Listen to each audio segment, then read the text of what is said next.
probably about 12:45. At that time, I will need you to jump over here to the Zoom. If you would like to speak during public comment and you're watching on another platform, get on over to the Zoom prior to the public comment and send a message via the chat to Carrie Steele or myself, Barrick Abramson. On the note of the chat, unless it is an urgent matter or you need to get something just to me or just to Carrie, we do ask members to avoid using the chat during the meetings. It can be distracting to any conversation, and particularly so for those using a screen reader or other technologies. Finally, I will just remind our members of the subcommittee the ask that when you speak the first time, you introduce yourself by your full name, and anytime you speak, you at least introduce yourself by first name for anyone who's listening and may not be paying attention to the video or be able to see the names listed there. With that, we're going to go right into the conversation today. With our members, I'm going to leave it up to you whether we use the full 90 minutes or not. We have two big topics. One is definitions. What definitions exist in CADA that we may want to revise or redefine? Also included in that, where are their definitions? As we discussed going back, I think it was 8 or 9 months ago, where definitions were included in the ADA and we were incorporating them by reference. And there was some discussion at the time either about bringing those definitions directly into CADA or making revised versions of them in CADA. So we'll talk about that. We'll also talk about, in light of the other conversations we've been having around caps and damages and emotional distress and other rights of individuals with disabilities who have been discriminated against, are there additional terms that we believe need a definition, need an expanded or an updated definition within CADA and Colorado's revised statutes? And then finally, we're going to kick the door all the way open. We've talked through the issues we were legislatively tasked with, particularly around emotional distress damages, around caps, around exhaustion of administrative remedies, which leaves us free to say, what else do you think we need to address in here? I'll bring you back to our November and December conversations where one of the ideas that came up was protecting the right of individuals with disability to use cannabis off duty. And we will leave that on the table today if somebody wants to raise that, as well as any other ideas that you think are prime for particularly the CADA rewrite. But if there are other sections of Colorado revised statutes, those will also be open for discussion today. So our sequencing will go a big conversation around definitions and then into the what else category. Before I start facilitating that discussion of specific definitions, does anyone have questions about what I just laid out or our work to date? Alana, jump in, please. Hey, this is Alana Barris. Not a question. I just wanted to give you a heads up. I had a last minute client call get scheduled that I couldn't move. So I'll have to drop half an hour early today. So apologies. I appreciate the heads up. And I think we all deal with it. I'm grateful for everybody making their time. And those who just joined, I know Ian is trying to be with us, but he had a question on court this morning. So it looks like court won over us. The clients tend to do that. With that, I sent around some definitions that Andrew and Ian were really driving us when we worked on these the end of last year. The definitions of disability, of qualified individual with disability, and of essential functions. I think we workshopped these pretty extensively, but I want to open those up. Did anybody reading those when we sent them around have questions, reactions, or additional thoughts on it? And Andrew, although you helped draft them, it's been 9 months, so I'm going to open it to you as well to tell me where you missed the mark when we were working on this, or where I missed it consolidating things. So looking first at those definitions of disability, qualified individual with disability, and essential functions. Any thoughts that folks want to offer? Andrew, please. Thank you, Barrick. This is Andrew Montoya. A few thoughts. I went back and reread both definitions that you sent around. The definition that I'm proposing of disability comes in total from the ADA. I didn't change a word of that. So just to clarify that, my position on that is I think we should incorporate that definition of disability. That would kind of change what we're doing in Colorado law a little bit, in that it would more model the ADA. The ADA defines disability, not individual with a disability or qualified individual disability. So that's what I'm proposing that we do here with the definition of disability, is essentially incorporate the ADA definition, including all of the language about things like regarded as, ameliorative effects don't count in determining if someone has a disability, whether it's episodic or not, things like that. Again, all of it lifted entirely from the ADA definitions. In looking at Ian's definitions, I had a couple of proposed tweaks to that. That would be to essentially change his definition, instead of defining qualified individual with a disability, to simply defining the word qualified. My second thought is that we should put that in part 4 as opposed to the definition of disability, which applies broadly to all of the parts, which I believe belongs in part 3. Simply replacing the definition that already exists there. I think Ian's definitions should go in part 4, because that's the only place, for the most part, that Colorado law talks about qualified individual with a disability. And that's really the only place it belongs, is in the employment context. On that note, I did not notice that there are a few spots where it says qualified individual with a disability in 803 and 804, which are the service animal specific sections of CADA. My suggestion would be to simply remove qualified from those sections as well, because it's got nothing to do with the word qualified. If a person has a service animal, they're qualified to have that service animal. So that would essentially be the suggestion there, and then limiting Ian's definition to part 4 for qualified, and removing the individual with a disability from that definition entirely. So thank you, Andrew. And I'm going to ask my clarifying question, so I'm capturing this correctly, and then bring in our other members. So you're suggesting we do keep qualified individual, but only for the part 4 definitions. Is that correct? Yeah, sort of, yeah. Not even the word individual, just the word qualified. Qualified. Okay. Yeah, and that's because it appears in a few different contexts, but the word qualified individual does not appear at all in part 4. It's, an individual qualified, different phrasing, things like that. So I think the defined term should just be qualified. Understood. And then otherwise, we just incorporate the ADA definition of disability unchanged into CADA. That's correct. Yeah. And I went ahead and marked up in a separate Word document I can circulate or whatever Ian's definition to that end as well. I'm happy to share more, but I'll shut up for now. No, that's great. And if you would, when you've got a minute after this call, and pending any other things that come to mind, if you would send that to me, that'd be great. And we'll get it distributed for members. I know we've got some lawyers and some non-lawyers, and we just went way down the legalese luge. So I want to open it up to questions and to informed comments from everyone involved.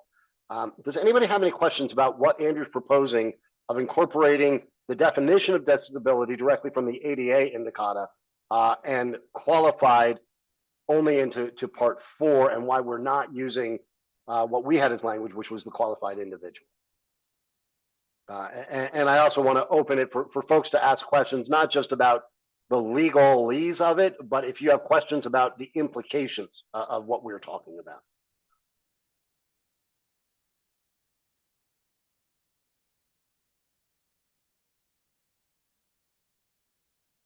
Spencer, you missed part 1 of this back in December. Any thoughts on this from your perspective? Yeah, this is Spencer. I think Andrew's comments are spot on. The qualified issue really had to do with an employment type of discrimination claim, and it's specifically relevant to that. So I think quantifying that and having that section just relate to section 4 is appropriate in terms of, the definition that we were looking at. So I agree with Andrew's comments. I think it just helps provide clarity in terms of where that applies within CADA. Okay, thanks, Spencer. Cindy, you have a question or a comment?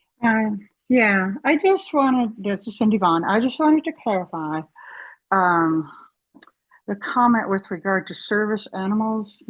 And I think I understood that if you have a service animal, that is presuming a disability, or was I misinterpreting that? Andrew, go ahead. Thank you, Barrick. This is Andrew. So yes and no. what the way it shakes out is in sections 803 and 804, which provide additional supports and protections for people with service animals.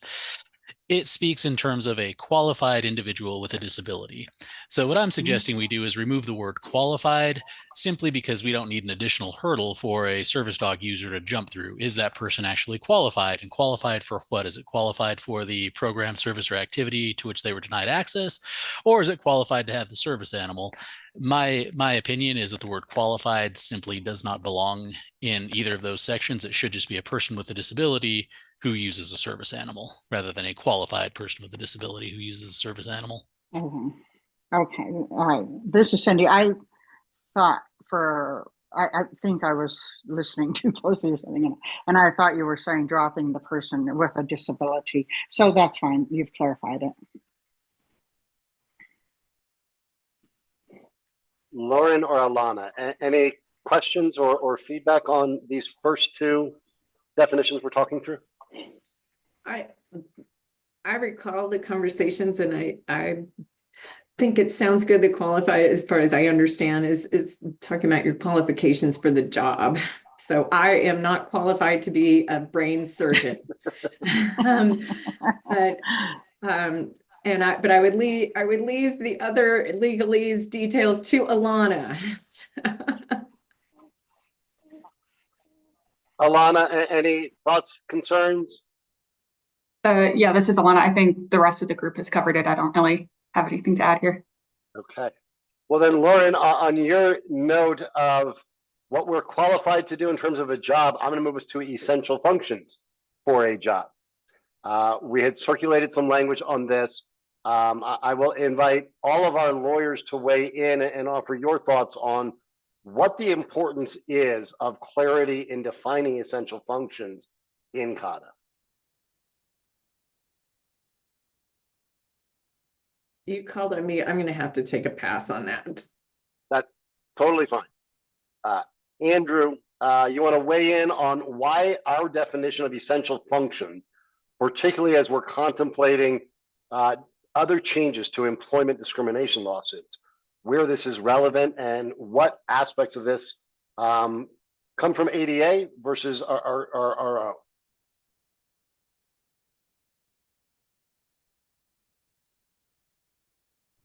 Sorry about that. Yeah, absolutely. I'll just kind of give the quick caveat that Ian is the one who put these together, so there may be some things that he would further clarify or say things differently than I would. But from what I understand, so an essential function is one of the parts of the job that is truly essential. You know, it's one of those brass tacks things that the person holding that job is supposed to do as part of that job. The way that it works is the employer actually gets to define what those essential functions are. And then in, say, a lawsuit context, the employee could say, hey, I was discriminated against, and file their claim. The employer would come back and say, well, no, that was one of the essential functions of the job that you weren't able to do. So we had to terminate you, or, this termination is not discriminatory because that was one of the essential functions. Then the burden would shift back to the plaintiff in that case to put on evidence that the employer's reason for it being an essential function was essentially pretext. They're making it up. It's really not that important of an aspect of the job. It's something that could be handed off to someone else. It's something that I could accomplish remotely, whatever the facts of the case may bear out. But that's really the way it shakes out. So what I understand that Ian has done is essentially taken the EEOC definitions, again, the regulatory definitions that are now kind of in jeopardy due to the Loper-Bright decision. But he's essentially taken those and put them all into a cogent fashion that we could drop into Colorado law, describing what the term essential functions means and some of the kind of surrounding analysis for determining whether it actually is one of the essential functions or whether it is a pretextual excuse, essentially. Thank you, Andrew, and I invite everyone, but I appreciate you flagging Loper because as Andrew mentions, much of this comes from the CFRs, so different regulations that have been enacted. And I guess we had some folks looking ahead or a little psychic, not knowing about the Loper decision coming down. We were already looking at incorporating some of this directly into Colorado law. So as Andrew said, what Ian's done is pull things in from EEOC, as well as some case law, to tighten up our definition of essential functions. Spencer, did you have a chance to look at this? And again, I'm calling on you just because you weren't part of the conversations we had back in November and December, and want to get your fresh eyes on our conversation. Yeah, so this is Spencer. I think the essential functions is pretty well drafted. I mean, it comes directly from the EEOC. That being said, I do think that CADA already has some language that would be very helpful in terms of how the term essential functions interplays in the employment context. Specifically, the language that is already in 2434 for 2.3, which is more related to pregnancy and childbirth, but it talks about what you have to do to provide reasonable accommodations to allow someone to perform the essential functions of the job. I think it may be worth incorporating some of that language into 402 generally.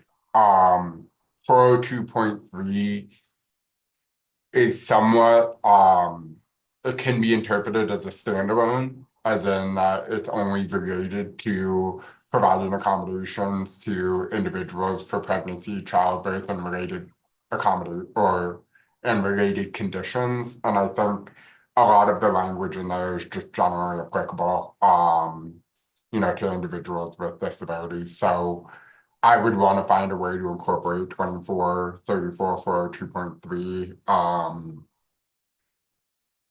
into the language, assuming that this is just 402 and not generally applicable to every section of 402. I just want to make sure there's clarity on that, if that makes sense. That does make sense, and I do believe we're talking about the application being broad, so we'll go look at 402.3 and pull that language.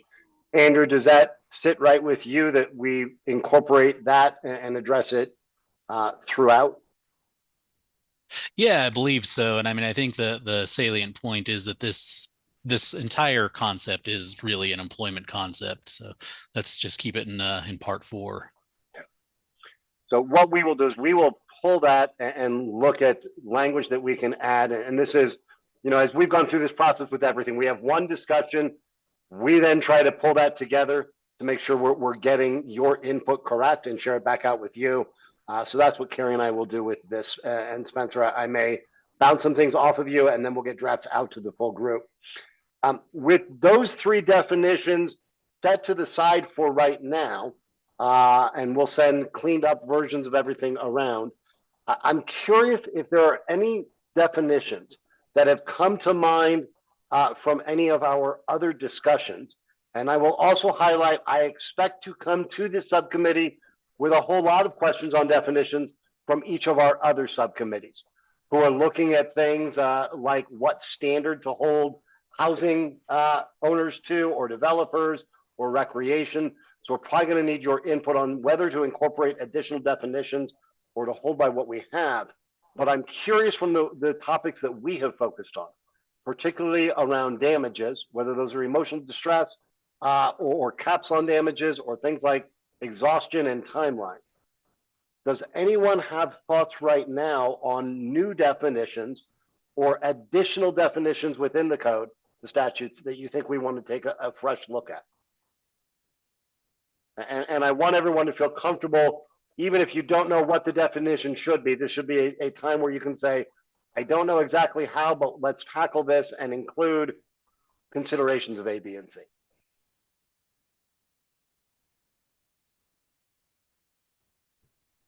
So this is Andrew. I just want to mention, I believe it was last meeting, Spencer had proposed 3 potential additional definitions: interactive process, undue burden, and fundamental alteration.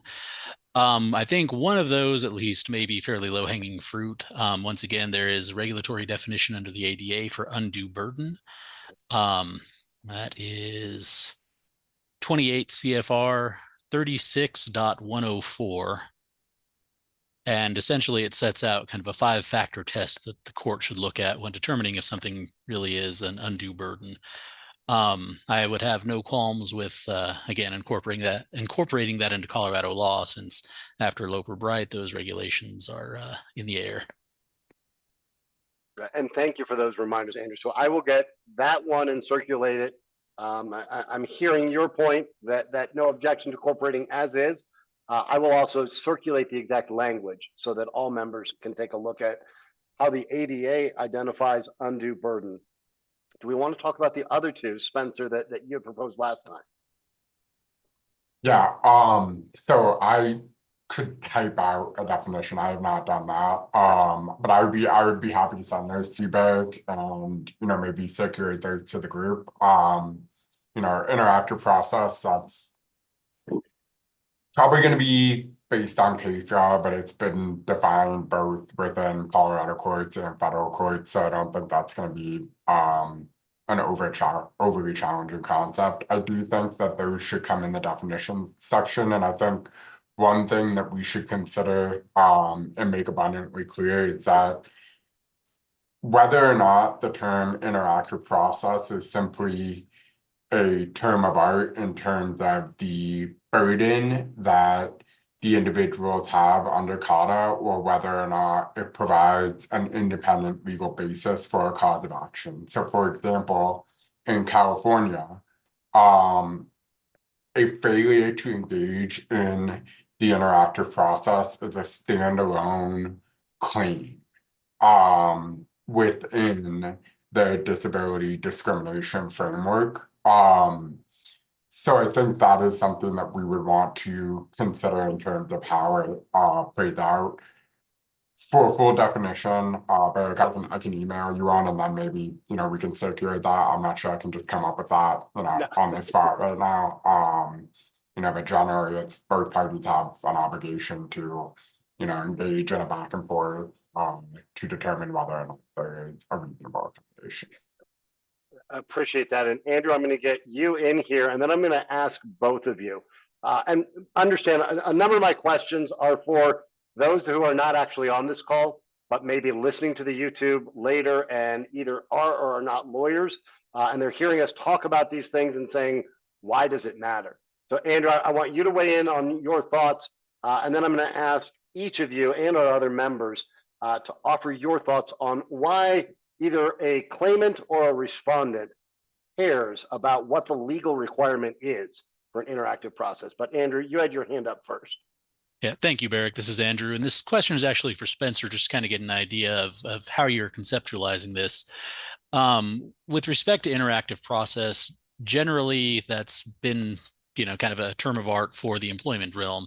Are you conceiving that being more broad in terms of, you know, requiring an interactive process of, say, a government entity from whom someone requests an accommodation?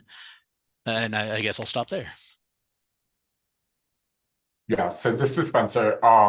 You know, my sense is that the interactive process would be really more applicable to CADA in its entirety. You know, there may be some specific provisions within CADA where it's not entirely relevant or applicable. You know, for example, if a service animal is needed, it's needed. There's not much of an interactive process that needs to be involved. But I think it really addresses the term of like, is there a reasonable accommodation? And I think that applies in a public accommodation context. I think it applies in a fair housing context. I think it applies in an employment context. I think it applies in, you know, kind of the context that we were talking about last time with camps, and what accommodations camps can or cannot,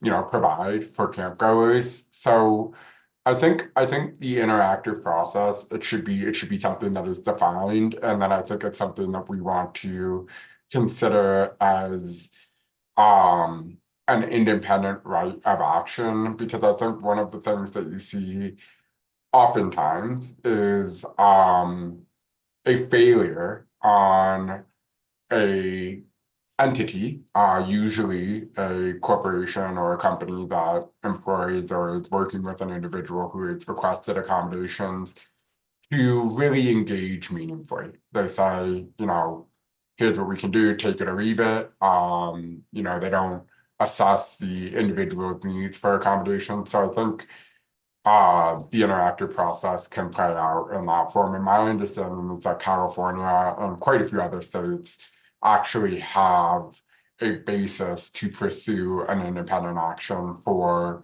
a failure to engage in the interactive process.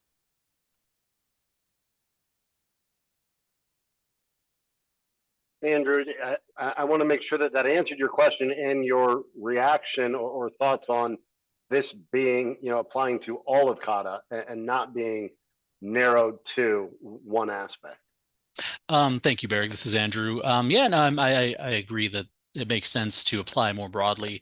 The only sort of caution that was kind of floating through my mind as you were talking, Spencer, is that we avoid essentially giving businesses or entities an additional layer that they can put on before responding to a request for accommodation. So we don't want to build in this, false long process where they can say, well, now we have to sit down and talk. No, you pulled me over and I need a sign language interpreter on the side of the road here so that I can understand why you're arresting me.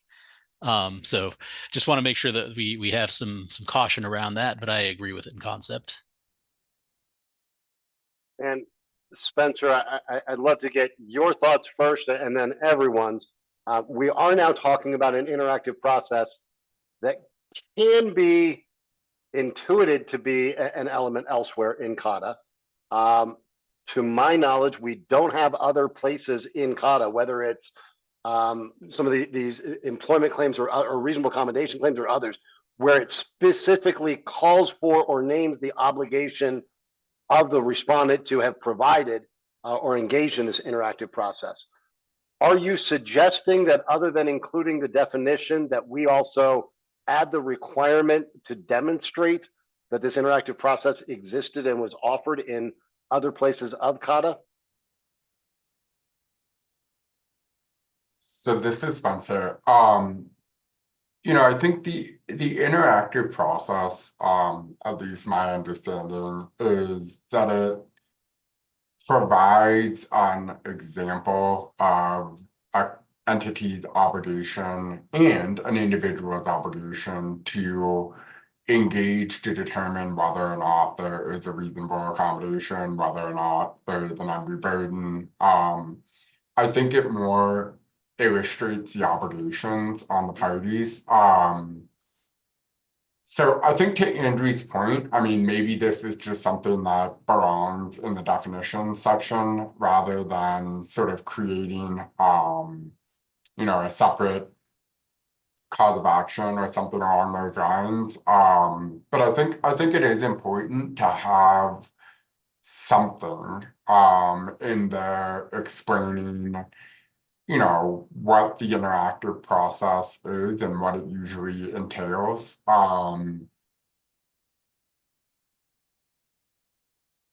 Like I said, I could kind of take a stab at drafting that out. And if that's not something that, we can agree on, we can certainly circle back or we can, wordsmith the definition. But I think it is important because, there is an obligation for there to be an open line of communication between the parties, and you don't want to just have a situation where, an accommodation is reasonable or it's not, and then that, is it. And there's no further back and forth. I don't think that happens too often, but I think the interactive process is something that I've used on both sides when I was a defense attorney and a plaintiff attorney, and I think that's something that's helpful for litigants and individuals in general in terms of understanding their obligations under CADA.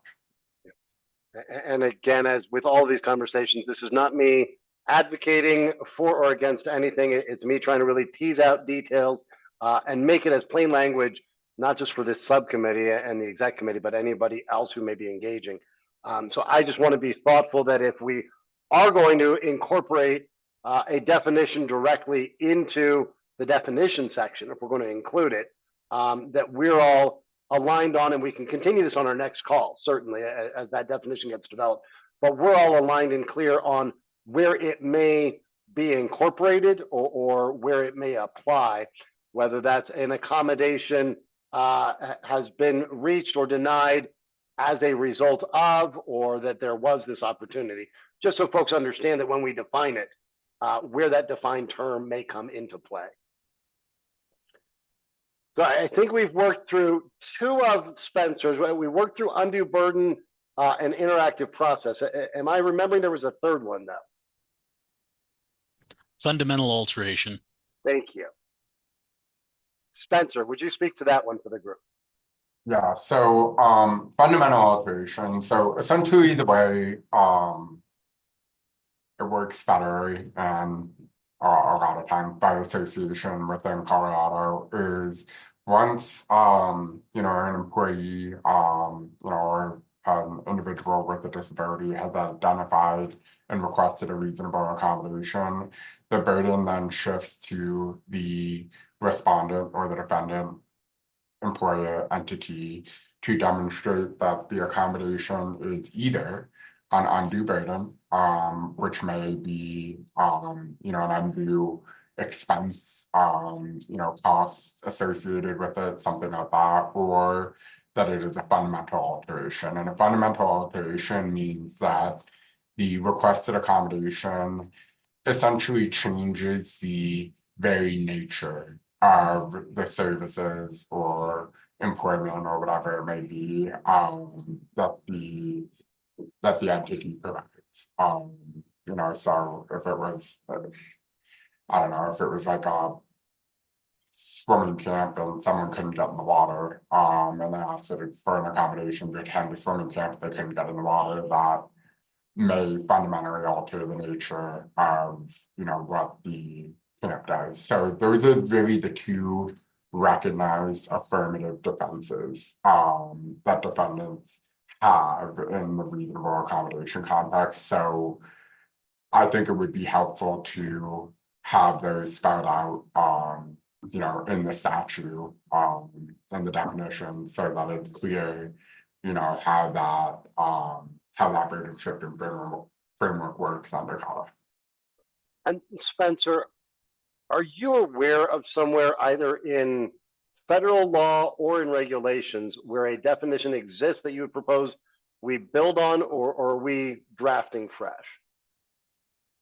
I think it's already in federal law. Give me a couple minutes while we're doing this, and I bet I can turn it around to you. So if anyone wants to chime in, I'll see if I can find this real quick. Yeah. And if not, happy to get with you in the coming week. We've got a little time, but I appreciate that.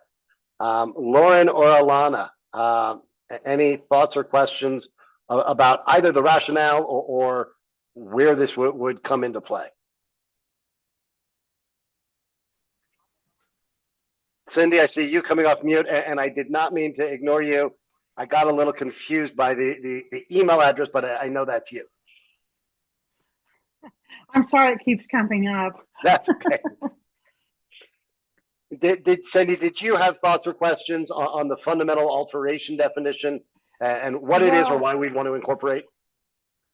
I do, and I'm looking for a little bit more clarification, but I actually want to go back because you'd indicated we were going to kind of do a little round robin on some of the interactive process, and I had some comments I wanted to add to that. Yeah, I apologize. Let's circle back and stay on interactive process, and we'll come back to fundamental alteration in a few.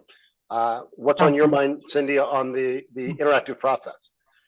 Well, we all know I'm not an attorney.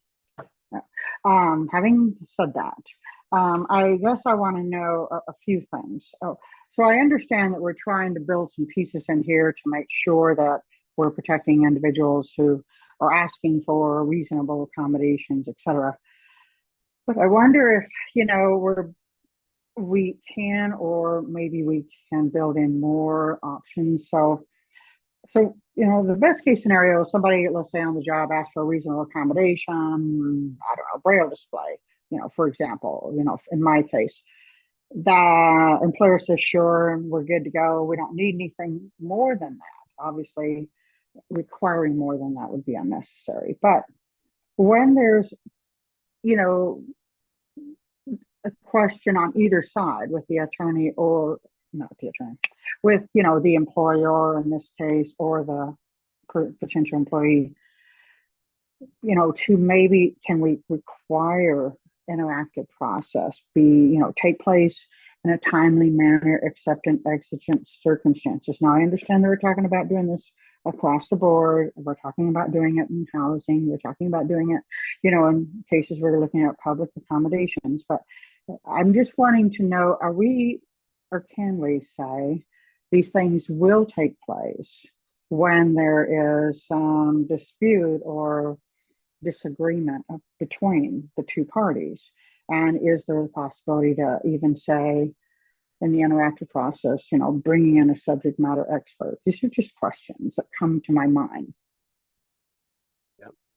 And so I'm going to ask the other members to weigh in. And today we're less in idea generation for sharing and more just internal brainstorming on this. Would love to hear from the members what the advantages might be to requiring such a process, either in initial resolution or as part of an escalated requirement, either prior to litigation or administrative processes, or just of what is expected in any of these pre-litigation disputes between parties. I just actually wanted to finish and say, you know, if we can even require such a thing, it might even be worthwhile saying that, you know, in certain circumstances, obviously a traffic stop, you cannot stop and, you know, have a debate and have interactive process, but you can still require, if there's disagreement about the accommodations, to have a post review to look at, you know, future situations. So I'm just wondering, you know, what can we really require in the law? What can we do to strengthen it? And so I'm going to ask all of our lawyers to weigh in. Before I do, Lauren, I'm going to give you a chance if you have thoughts from the layperson from the business standpoint about requiring this in any scenarios. Well, I probably need to go back to square one. Sorry, folks. You're going to have to dummy down a little bit more. Because like Cindy, I'm not a lawyer, but Cindy has a lot more experience with the law. Sometimes. I mean, she does. So I'm not even sure I understand interactive process and how that's in statute right now, and expanding it. I mean, the one thing that I did hear that of course pricks my ears is that it makes it easier for private right of action. And so of course that's not good for any of us. I think what we want is I think what any business owner, business leader would want is to know what is their responsibility, so that they do. I mean, I can certainly understand the undue burden. You know, is it an undue burden? Do I know? Or the fundamental alteration in my business and what I'm providing, or how we do work. I think that seems pretty clear, but I'm not sure I understand the interactive process as it is today, or how you want to incorporate it. Lauren, I appreciate you asking, both for this group's sake, for anyone who's watching or listening on YouTube, and those we're going to go share this idea with. Please don't consider it dumbing down. This is where some people spend their lives. I'm the son of two people who are nuclear physicists, and they try to explain things to me, and I say, can you just tell me how things go boom? So I understand when you're in a room of people that have that in-depth expertise. Spencer, can you give us the plain language? You just met someone who's never been in a courtroom, never been in a legal dispute. What the heck is an interactive process, and how would we apply it to different types of potential claims of discrimination or situations that may involve it? Okay, so yeah, this is Spencer. In terms of the interactive process, I'm going to try to give you a very basic definition, and then I'll give you guys a couple of examples. I think that will be helpful in terms of understanding how this plays out and why it's important. But basically, the interactive process means that it is the individuals with a disability, it is their obligation to first come forth and request an accommodation. A business or an employer is not obligated to just provide an accommodation unless an accommodation is requested. And, this puts some of the burden on the individual with a disability in terms of saying, hey, look, I need an accommodation. And oftentimes that means asking for a specific accommodation, maybe a sign language interpreter, maybe interpreters, that's what I use when I'm in the courtroom, whatever braille, whatever type of accommodation it is that they request.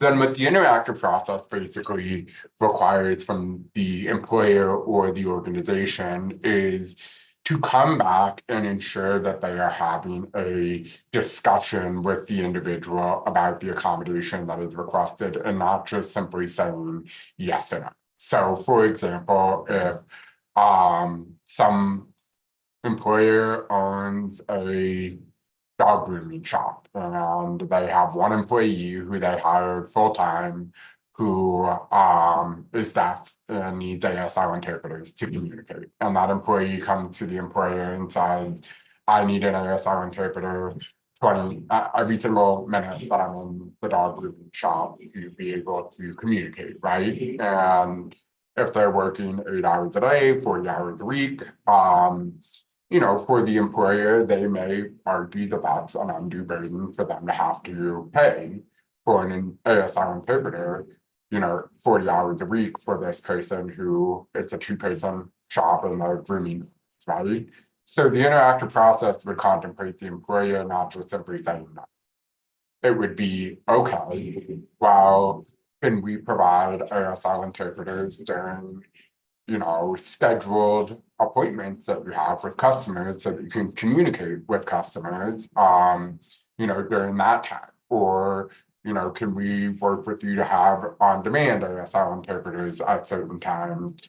And it contemplates a back and forth to make sure that in the employment context, that individual can perform the essential functions of the job, but also get the accommodations that they need. I think it's important because a lot of times, maybe not even a lot of times, but sometimes you will see employers, organizations just simply say the requested accommodation is not going to work, and then they shut it down. And so all of a sudden that individual doesn't have the ability to even work with the organization to determine whether or not they can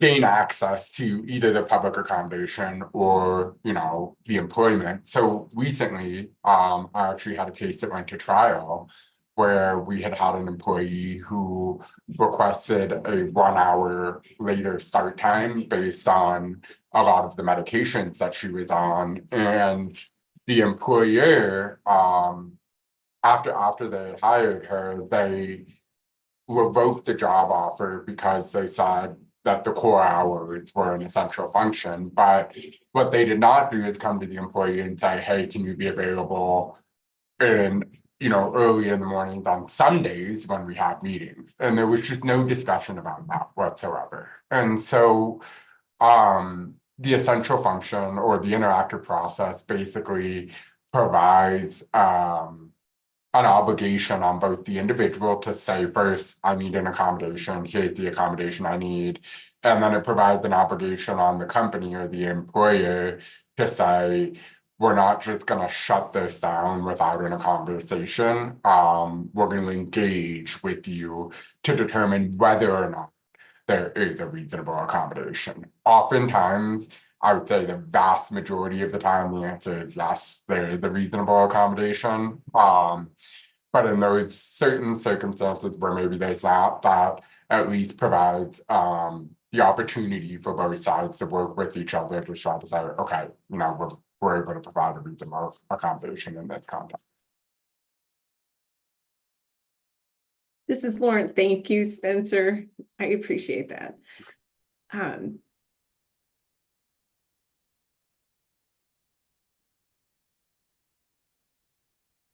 This is Alana. I just want to kind of check my understanding on one piece of it, because it sounds like this process adds in like a kind of an interim step before it goes all the way through to the courts.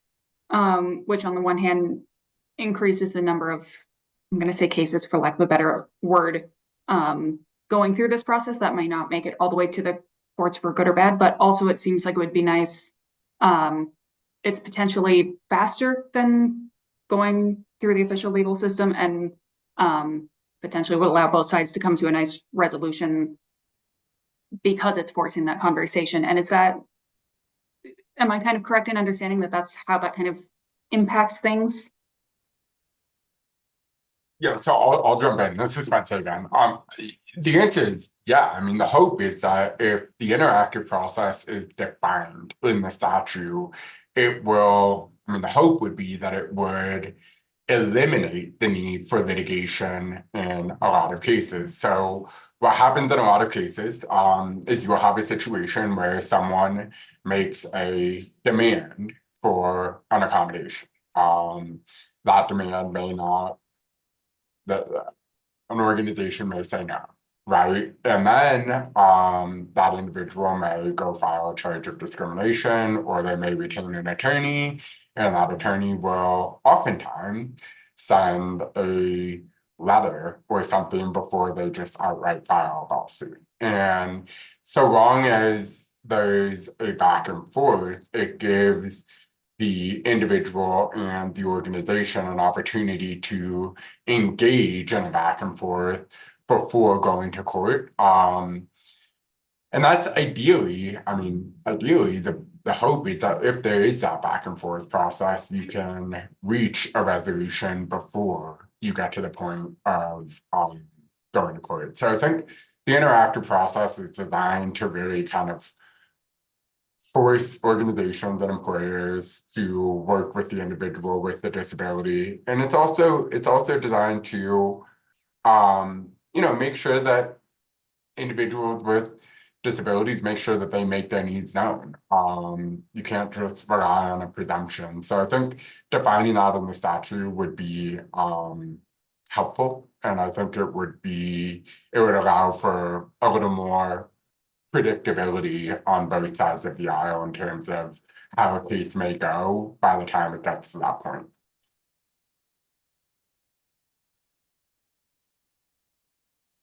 Andrew. Thank you, Barrick. This is Andrew.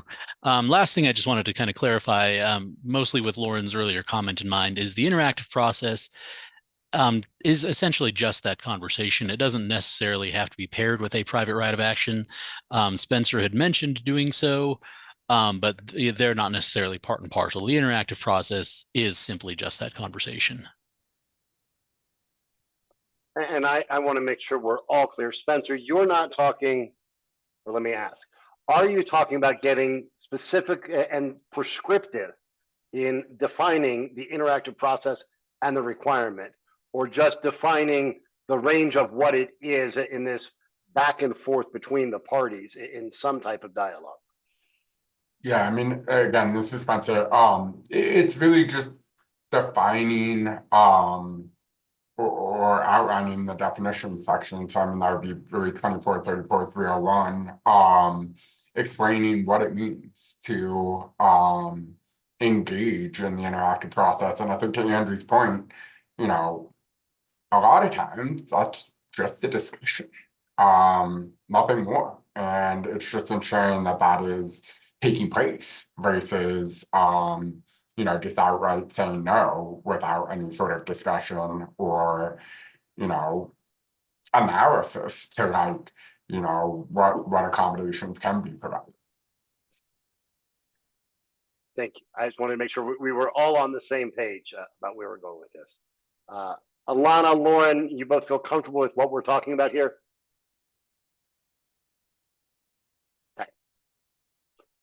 This is Lauren. Yes, I feel comfortable with it. All right. I would just say real talk.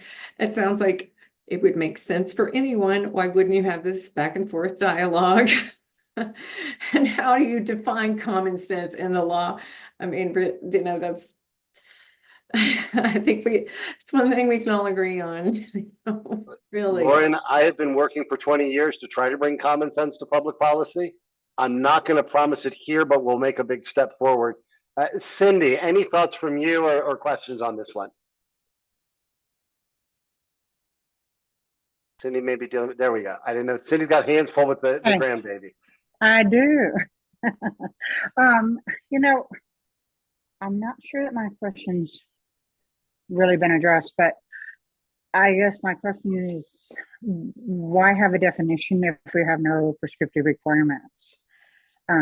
Maybe that, in attorneys' minds, maybe that makes sense. In my mind, I'm thinking, can we do anything to strengthen this requirement? Yes, it would potentially, hopefully prevent things going to court, but can we do anything to make some requirements around an interactive process if folks don't agree or problems arise? So let's workshop that a little bit, because Cindy, it was a question I had as well. And so Andrew, Spencer, Alana, looking at the legal folks first, and Andrew, I'll pick on you since I've been picking Spencer's brain a bit here. What do you see as the advantages or the risks of us not only defining it, but requiring it under certain circumstances? Thank you, Barrick. This is Andrew. I think a benefit of defining the interactive process is simply to give everyone a touchstone of what that actually means, sort of what it should look like, that it actually does require a back and forth. It's not just you throw your request up against the wall and it's either a yes or a no. It does require the entity, the other side of things, to come back and actually engage in that process. And I mean, I think kind of to Lauren's point that it really is commonsensical. And I think it really does happen a lot already, even without the process being defined. So for example, there's not a definition of interactive process in Title II or Title III of the ADA, but it still happens all the time. We'll request a particular, say the sign language interpreter example, we'll request a particular sign language interpreter sometimes for someone because that person, their level of communication, they just communicate best with that particular interpreter. And it may be that interpreter is not available, but another, equally good interpreter is, or something like that. And generally speaking, that's the sort of response we get. We'll send a letter like Spencer talked about before filing a suit sometimes and say, hey, this is what we want. And the response that we get back is, we may not be able to give you X, Y, and Z, but we can give you X, part of Y, and Z is just a complete no-go, but maybe we can do A rather than Z, or, something like that. And that's just the way it works practically. So, I mean, I think putting that in law so everyone has that touchstone would be a benefit. I think one of the dangers of becoming too prescriptive, though, is that we could face a situation where it really does build on additional burdens, not only to the person with a disability, but to the entity who's responding.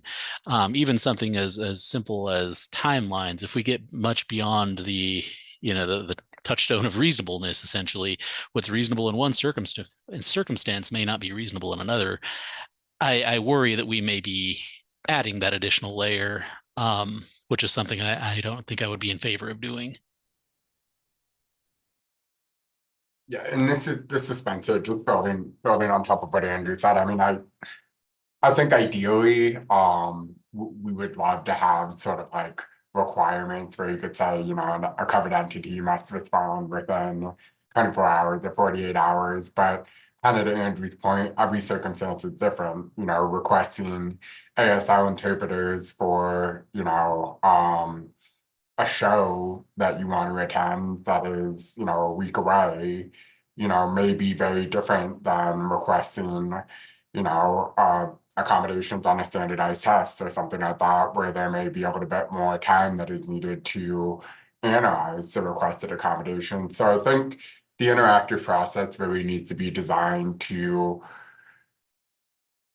broadly encompass and have all of those situations fit within that definition. I think there's a lot of very helpful guidance out there in terms of defining the interactive process, and kind of Lauren and Barry, to your point, it's really just defining what should be common sense, but oftentimes maybe just doesn't happen that way for whatever reason. But I just pulled up some examples in the 10th Circuit. The interactive process requires that covered entities make a good faith effort to ensure they are providing reasonable accommodations. A party that obstructs or delays the interactive process is not acting in good faith and therefore can be held liable for obstructing the interactive process. Neither party should be able to cause a breakdown in the process for the purpose of either avoiding or inflicting liability. So I think we can take some of that language and just, explain what the interactive process means under CADA, and I think that will just be helpful for really every section of it in terms of understanding both parties' obligations. Lauren, please jump in, and then Andrew. Hi, it's Lauren again. I'm struggling because I'm going back to the person having a baby or getting pulled over. I'm in the emergency room and I'm asking for accommodation, and the emergency room docs don't have time to have an interactive process. So I do worry about these prescriptive terms, and well, it would all be left up to interpretation. I think we can all agree that this absolutely makes sense to have that back and forth dialogue, and it would avoid lawsuits. It would avoid misunderstandings. It gives everybody an opportunity to do the right thing. And but boy, I'm going to have to leave it to the lawyers, but it does make me a little bit nervous to put things in the law when you can see so many exceptions. Andrew, your Thank- thoughts, and I'd love for you to particularly dig into this question and the balance of defining it and naming that it should be taking place versus Lauren's concern of we get overly prescriptive and say this should always be what takes place. Yeah, thank you, Barrick. This is Andrew. I agree, quite honestly. I mean, I think that reasonableness probably should be the touchstone, much like it is under the ADA for reasonable accommodations. Because I do also fear getting too prescriptive in that. Nevertheless, I think it would be beneficial to, again, for the common sense reason of having that in the, in the law, without being overly prescriptive about it. One other kind of, probably overly simple point, but I'm still going to say it anyway, is this interactive process also does not apply to things like the dimensions of a ramp, for example. Construction related things, a ramp has to have the 8.33% slope, and not exceeding that. Doorways have to be 32 or 36 inches. That sort of thing isn't subject to the interactive process. If it's okay with members, and Spencer, if I can impose on you, I'd love to work with you, Spencer, over the coming weeks to draft a definition on this, including some language for the committee and for the public to understand how we propose incorporating it into CADA without crossing that threshold into becoming unreasonable in our reasonable desire here for this. No, this is Spencer. That sounds fine, Barrick. Cindy, are you okay with that approach?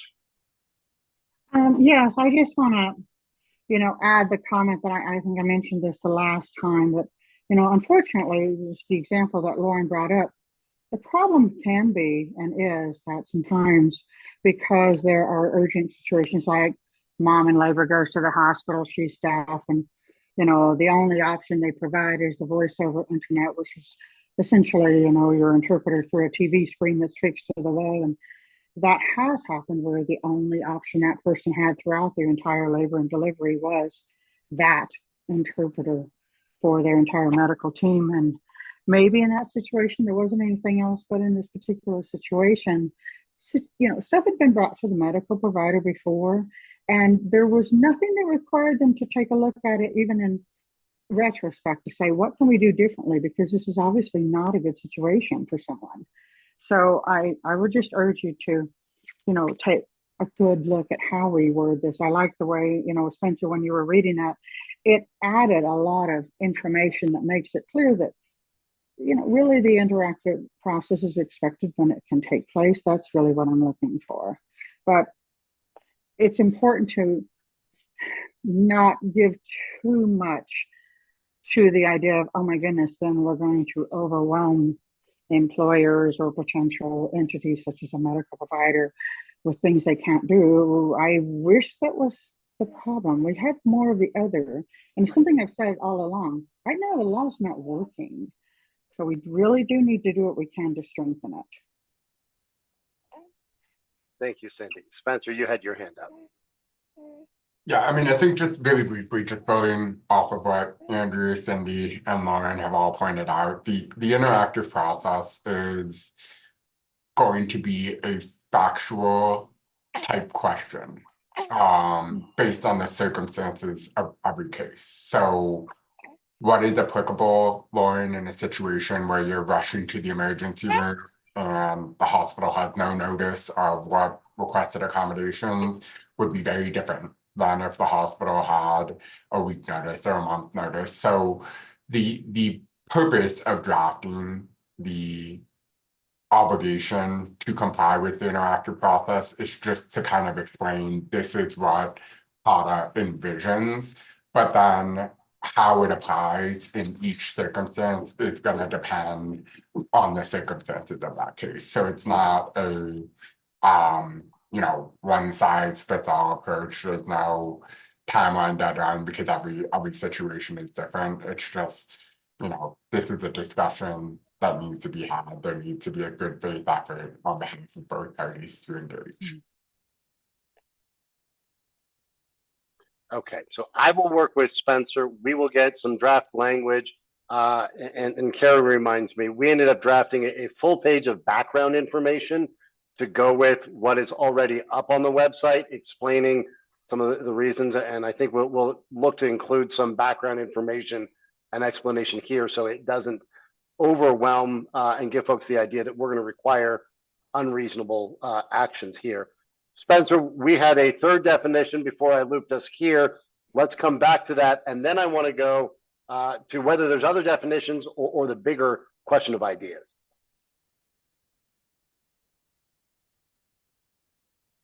And what we did, which one are we on for the third one? We've done interactive process. And we've done undue burden. I guess we have covered fundamental alteration as well. So unless folks have questions on fundamental alteration. So actually, Beck, I will step in here. I pulled up. Okay, so just at the starting point, fundamental alteration is defined or explained in the Code of Federal Regulations 28 CFR 35.130, section B 7I. That one is specific to public entities, so I think we may want to modify that a tiny bit, but I think that's a pretty good starting point in terms of what fundamental alteration means.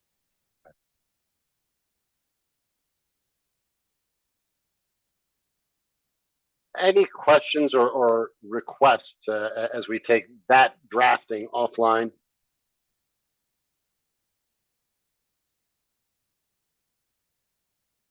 Andrew, you're looking thoughtful. Anything you wanted to weigh in here? Not at the moment, but thank you, Barrick. I'm just scrolling through Westlaw trying to find that subsection. Yeah. You and me both, and I'm going to try to not be distracted by doing so. So I'll come back to the conversation. Are there additional definitions? And I want to emphasize, I think the definitions is kind of this running list we will continue to have, both for our own work as a committee and as the other subcommittees do theirs. But are there any that are front of people's minds right now that you want to make sure we cover today and or on future conversations?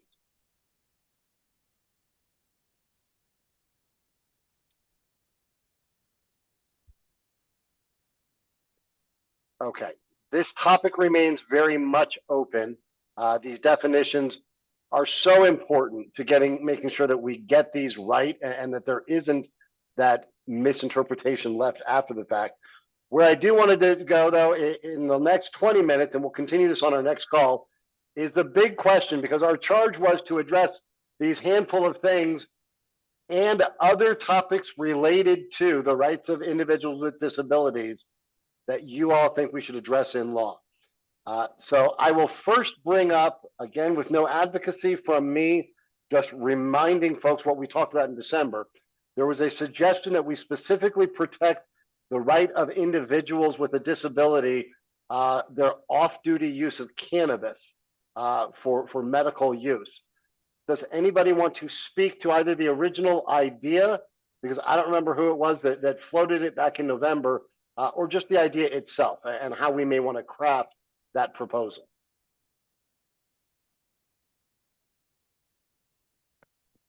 So Andrew. Yeah. thank you, Barrick. This is Andrew. I saw that I was off mute, so I figured I might as well. I think I was the one to originally raise this as well. And I think that was actually following a conversation with Spencer before he joined the task force. So I will defer to Spencer on a lot of this. But largely what happened is Colorado, of course, is one of the pioneers on cannabis in general. Early on, after Colorado had legalized medical marijuana, there was a case, Coates, I believe it was called, where the Colorado courts essentially decided that off-duty use of cannabis is not protected, even when someone has a medical card. The individual worked at, I believe it was a call center, and used marijuana at night to help get to sleep, something like that. So it wasn't, it wasn't on the job, it wasn't affecting job duties, but he had a hot UA, and therefore they fired him. And Colorado said that that's okay. The majority of other jurisdictions, if not all other jurisdictions, since cannabis has become much more nationally a thing, have gone the other way. So Colorado is kind of falling behind in that respect by not allowing employees to off-duty use cannabis. So I think the thing that we're contemplating is changing that to allow for off-duty use of cannabis by people with medical marijuana cards, not recreational, but medical. Spencer. Let me go Spencer and then Lauren. Okay, this is Spencer. Yeah, I mean, I think this provision would, to the extent that we're keeping, the same provisions in CADA, the same as they are right now, it would fit very well into 2434 402.5 of the subsection, or maybe even its own section. But I think the idea here is that, Colorado has already decided as a legislator that there are legitimate medical uses for cannabis. It has been used widely to treat a variety of conditions in Colorado by doctors here in Colorado. And so I think we want to ensure that Coloradans who are legitimately using cannabis at the prescription of their medical providers are able to use cannabis and not be subject to discrimination on that basis. I think there have already been several states that have passed legislation in this regard. I've got the statutes, I can circulate them. We don't need to recreate the wheel here or anything. But it's very important, and I think it's something that we want to be on the forefront of, because not only is there the issue of cannabis in the sense of like people who are consuming plant-based marijuana, but there's also now synthetic marijuana or synthetic THC that is available. And this is kind of a little bit of an unknown frontier right now, because, for example, I'll give you one. Dranable is synthetic THC, and it is not a Schedule I substance like plant-based THC. So Dranable is legal, and courts have actually held that Medicaid needs to cover Dranable as an off-label use for that. So the courts have basically said that synthetic THC, which is a Schedule III substance, needs to be accommodated through Medicare or Medicaid. And yet we have only one case that is decades old that basically says that employers cannot be required to accommodate employees who use presumably plant-based THC, but I think we just want to make sure that there's clarity here within Colorado and that all laws are consistent with other states that have been interpreting this and consistent with what our legislature has determined and our constituents have determined, and that is that, you know, medical cannabis is a viable option here in Colorado. Thank you, Spencer. Lauren, before you come in, I want to dig onto 3 areas of clarification for Spencer, if that's okay. Spencer, I want to clarify 3 points, and I'll put them all out on the table and let you tackle any one or more of them. One, my understanding is there are some states that have sought to address this, not limited to individuals with a disability, but really where they've legalized medical, they've sought to protect off-duty use of cannabis generally. So I want to clarify whether the proposal is specific to those with a disability and we're doing it in CADA, or if the proposal on the table is to go more broadly. I also want to clarify that we're talking about off-duty use and explicitly not condoning being intoxicated or under the influence of while on duty, and that's going to be a drafting issue. And the third issue I love your thoughts on, are we speaking strictly to cannabis THC, or are we also, because Colorado is an interesting state when it comes to Delta 8 and Delta 9 and the Farm Act, where we have legalized cannabis and THC, but are preventing the sale of Delta 8 and Delta 9 products into the state. So 3-part question of who are we protecting, which products, and under what conditions? And then I'll get to Lauren, your questions. Okay, so this is Spencer. First, is it related to legal off-duty use, or is it related to individuals with a disability? Other states have focused on the disability component of it. So if it is prescribed, then it is essentially comes up in the context of a disability discrimination case, and that is what would be considered a protected activity so long as it's prescribed and it's legitimate. Got it. Your point, Beck, is a very interesting point though, because in Colorado, we basically have a statute already that falls under the umbrella of CADA that is legal off-duty activities, and the statute basically says that you cannot discriminate against employees for engaging in legal off-duty activities unless it relates to a bona fide condition of employment. So that could cover anything from engaging in a protest to how you conduct yourself, you know, in your personal relationships, to whether or not you consume alcohol, to a whole range of things. And, you know, I think it really does fall within that statute, but you know, that is an interesting question, but like, I think we would, if we're following what other states have done, then we would be simply saying that prescribed medical cannabis is basically a protected activity and an employer cannot discriminate against them on that basis. To your second question, it has to do, and this is really Barrett's point, was like, are we protecting use of medical cannabis sort of during working hours or during non-working hours? And the answer is we're only protecting it during non-working hours. The goal here is not to allow medical cannabis users to show up at work under the influence. That's not the purpose here. The purpose here is for them to be able to treat themselves during non-working hours at the direction of their doctor.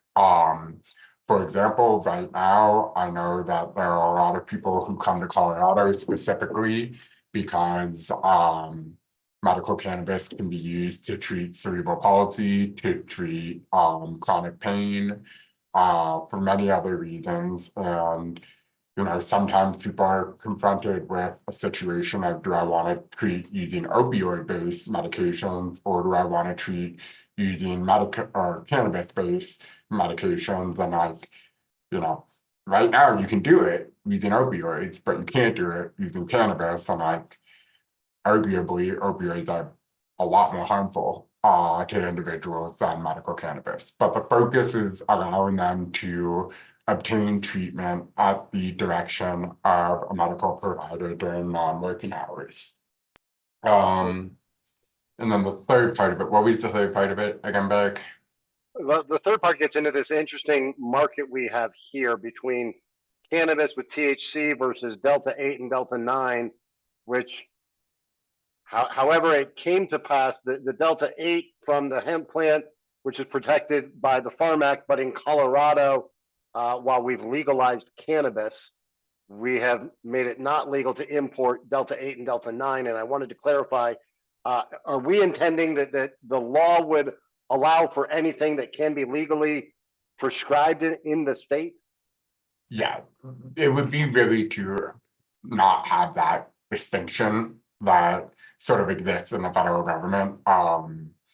It is what it is. The federal law has developed the way that it has, but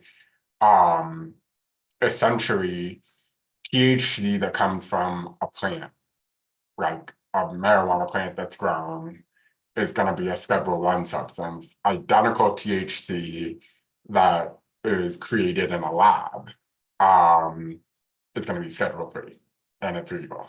And so that distinction, I think there's a lot of reasons going a long ways back why that distinction exists, but I don't think there's any basis or any reason for us to have that distinction in Colorado. The purpose is to ensure that individuals with disabilities can treat using THC at the prescription of the doctor, irrespective of whether it's lab grown or whether it's grown through cultivating a plant. Spencer, thank you. And as everybody knows, and those listening later, sometimes I ask questions because I think we really need to tease out the wonky details. Sometimes the answer may seem obvious, but I'm not here to assume anything or put my judgment ahead of anyone's else. Let me go to Lauren, who I had held up on this, and then I'll go to Andrew and then Cindy. That's okay. My thought didn't expire. This is Lauren. I guess my question for proponents of making this legal to use MJ off duty if it's prescribed, or to treat a disability, or for whatever the case is, what do you do for those employers who have to have a sober workforce and prove that you have a sober workforce while they're conducting machinery or performing brain surgery, as I mentioned earlier? There's just no way to test it. And in Colorado, unlike some other states, so this is where I want to be careful about us comparing ourselves to other states. I mean, we have a huge defense industry here, and they require that those who are contracting with them are in a drug-free environment, let's say. And I just don't think we've caught up to it. I don't think we're at a point where we have the ability to ensure that this employee was only using this medication or whatever the case was off duty and not on duty. Because right now, from what I understand, and maybe I'm wrong, please educate me, but the only way we can ensure that somebody was not using on the job is through drug testing. And if you have an accident and have to have a blood test, then there's just no way to prove. It's just your word against the tests. So Lauren, you asked challenge. That's a question for the group.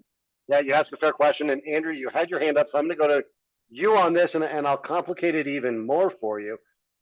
So Lauren brings up the issue that I know law enforcement is wrestling with. Other than things like sobriety, roadside tests of skill, there is an industry out there still trying to sort out how we effectively and accurately test based on a parts per million of different substances and what that level of impairment is. What does that look like? And Lauren referenced aerospace, where, and this is where I'll throw another wrinkle in. A lot of those require different security clearances, whether that's secret or top secret. And some of those clearances themselves are absolute no drug policies. I don't believe you're intending to interfere with federal security clearance policies, but as it relates to Lauren's fundamental question, and correct me if I'm wrong that you do want to change federal security, but on this question of, we're talking off-duty use, but just like if somebody drank a fifth of vodka before walking in, the fact that they drank off duty doesn't mean they're not inebriated. Lauren's raising the question of, we don't have an accurate way. How do we tackle that in law if we're going to put forward this idea? Sure. Thank you, Barrick. This is Andrew. And I won't presume to speak for Spencer here, but as far as I understand, what has happened in other states and what we're conceiving here would be essentially a blanket exception for those sorts of employers. I know RTD, for example, has a heck of a time hiring bus drivers because part of the CDL is passing a drug test, and there's not a lot of people in Colorado anymore who are able to do so. Let alone those who want to drive a bus as a profession. So, as far as I understand it, there would be a blanket exception where that is an essential function of the job to not have a hot UA ever, essentially. And I think that could apply, of course, to those things like, defensive contractors, but also if there is, simply if you raise the brain surgeon example, if there is a particular occupation where that is a fundamental, an essential function of the job to not be impaired or under any sort of, altered influence. I think that would be, I think that's what we're contemplating. And again, correct me, Spencer, if you have a different thought there. I actually had raised my hand because I had another question kind of point to make. We're talking about other cannabinoids, but what about things like psilocybin and other hallucinogens that are recently, being legalized or decriminalized at least, and are being used for therapeutic things as well? I think it's probably less of a hot button because you're not going to have a hot UA for the next 30 or 60 days with those other substances. They tend to leave the system sooner. Nevertheless, I think it's an important part of this. And I'm watching time passing on me. We will definitely be continuing this conversation at our next meeting. Cindy, I want to bring you in, and Andrew, you name, one additional substance that's come about that there's already a number of conversations going around about its use for dealing with trauma, PTS, TBI, and other issues that could have some intersection with the community we're talking about. Cindy, you've had your hand up for a minute while we were talking about cannabinoids. What is on your mind? Well, I definitely agree we need to have some further discussion on this. But I guess I'm still back with the question about why are we looking at marijuana and disabilities versus the marijuana in general. And I'm saying this because obviously we're talking about marijuana now, but there are many situations where an employee may be taking a medically prescribed type of medication, let's say Adderall for someone who has ADHD, that they may use on the job or off the job.